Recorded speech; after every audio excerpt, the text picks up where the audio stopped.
রমাদানুল মুবারক যদি আমরা কাজে না লাগাতে পারি, তাহলে এই রমাদানুল মুবারক আমাদের জন্য ক্ষতির কারণ হয়ে দাঁড়াবে। জোরে বলুন না নাউযুবিল্লাহ।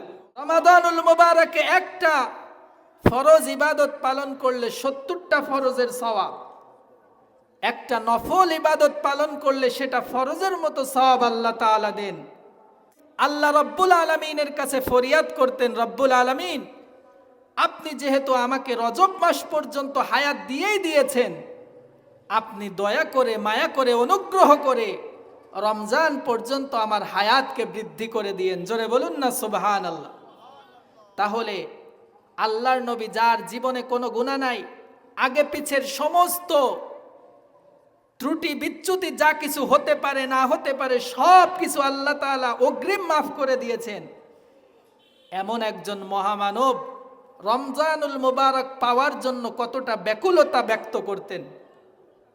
অথচ আমরা গুনায় জর্জরিত, পরতে পরতে আমরা গুনার মধ্যে লিপ্ত, আমাদের অনুশোচনা নাই, উপলব্ধি নাই। রমাদানুল মুবারক আসে, আবার চলে যায়, কিছুদিন পরে হঠাৎ করে বলা বলি করি, সেই সবেমাত্র না আসলো রমাদানুল মুবারক, আবার আজকে চলে গেল। এই সমস্ত কথাও তারাই বলতে পারে যারা রমাদানুল মুবারক থেকে কোনো ফায়দা নিতে পারে নাই। এজন্যই তো রমাদানুল মুবারক চলে যাওয়ার পরে আমরা আফসোস করি, হাই সেদিন শুনলাম রোজা আসবে আসবে আসবে, আজকে রোজা শেষ হয়ে গেল।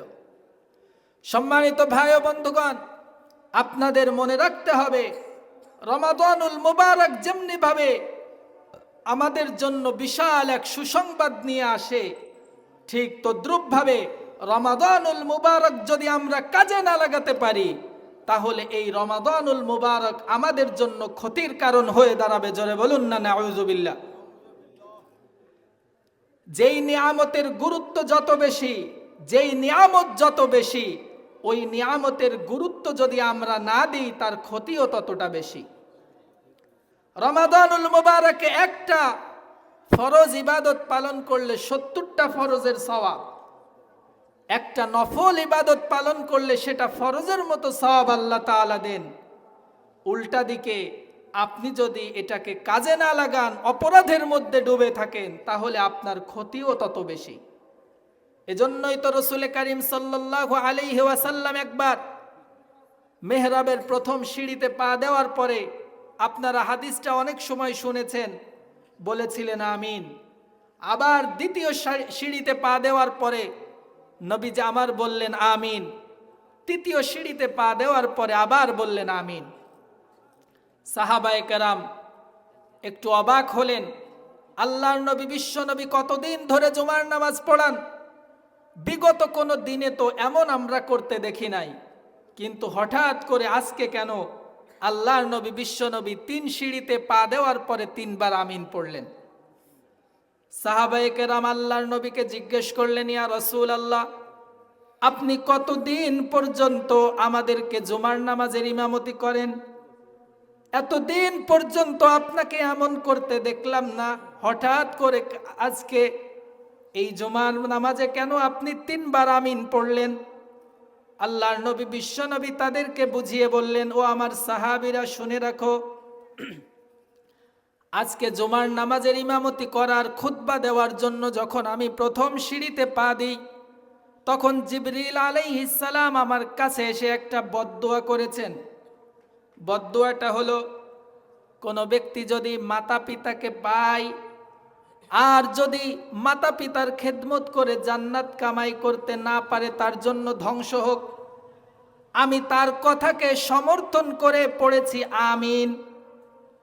দ্বিতীয় সিঁড়িতে পা দেওয়ার পরে জিবরিল আলাইহিস সালাম আবার বললেন, আপনার উম্মতকে জানিয়ে দিবেন, আপনার উম্মত যদি রমাদানুল মুবারক পায়, আর রমাদানুল মুবারককে পাওয়ার পরে যদি কাজে লাগিয়ে গুনাহ মাফ করায় নিতে না পারে, তাহলে তার জন্য ধ্বংস। আমি তার কথাকে সমর্থন করে বলেছি আমিন।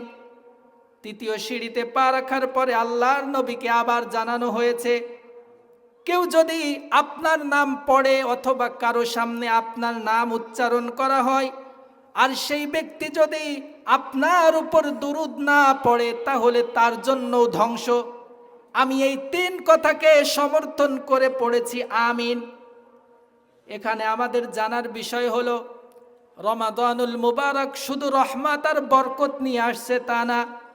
যদি রমাদানুল মুবারক কাজে লাগিয়ে আমাদের জীবনের গুনাহগুলো মাফ না করাতে পারি, তাহলে আল্লাহর নবীর যে বদদুয়ার সমর্থন করেছে সেটা 100% লাগবে। জোরে বলুন ঠিক কিনা? মুহাদ্দিসিনে কেরাম লিখেছেন, রমাদানুল মুবারক কাজে লাগিয়ে আমরা যদি আমাদের জীবনের গুনাহগুলো মাফ না করাতে পারি, আমরা যে ধ্বংস হবই হব, এর মধ্যে কোনো সন্দেহ নাই। কারণ কি? কারণ হলো দোয়া কবুলের 3টা মাধ্যম এখানে একত্রিত হয়েছে।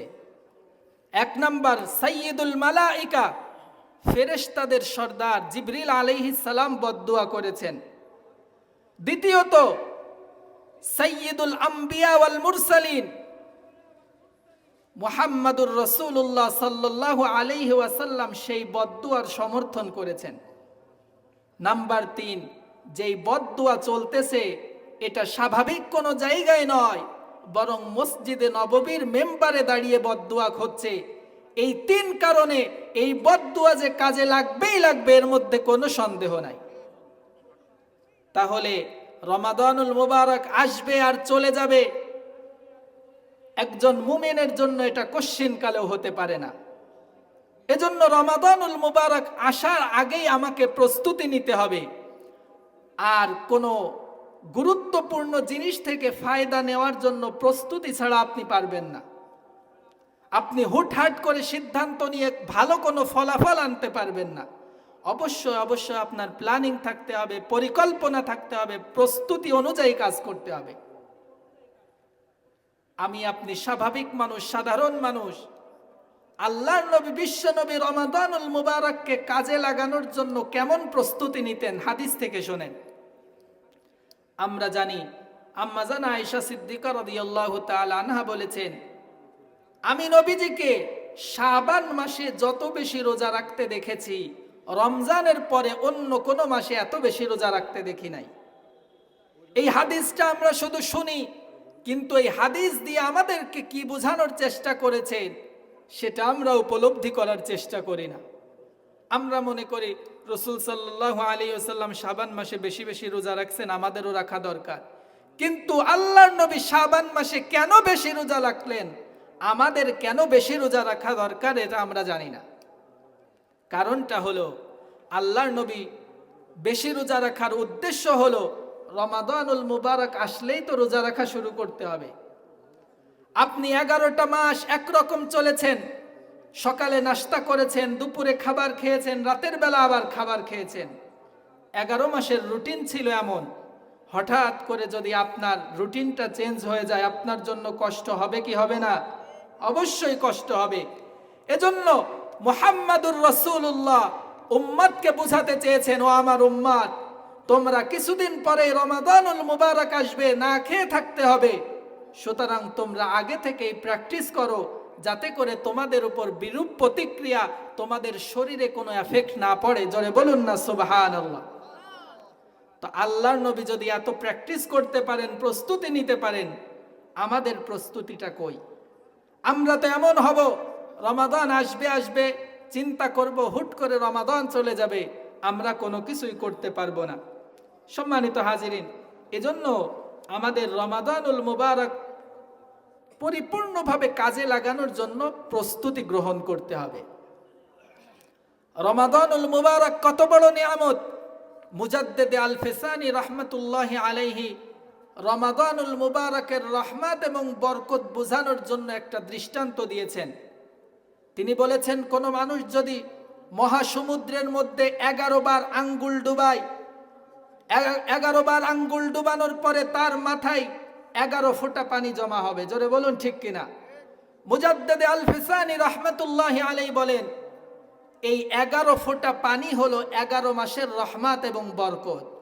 আর ওই মহাসমুদ্রের মধ্যে যত পানি রয়ে গিয়েছে, এটা হলো গোটা রমাদানুল মুবারকের রহমত এবং বরকত। জোরে বলুন না সুবহানাল্লাহ।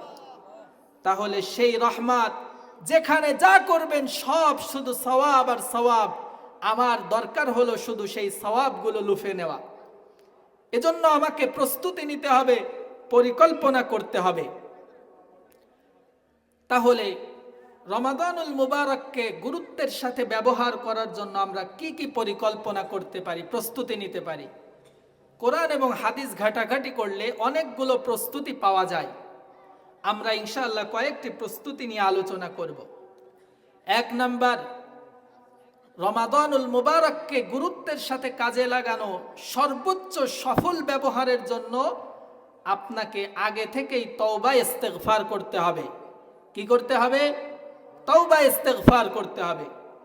অনেক মানুষ মনে করে রমাদানুল মুবারক আসুক, এরপরে তওবা ইস্তেগফার যা করা লাগে করে নেব। এটা একটা ভুল সিস্টেম।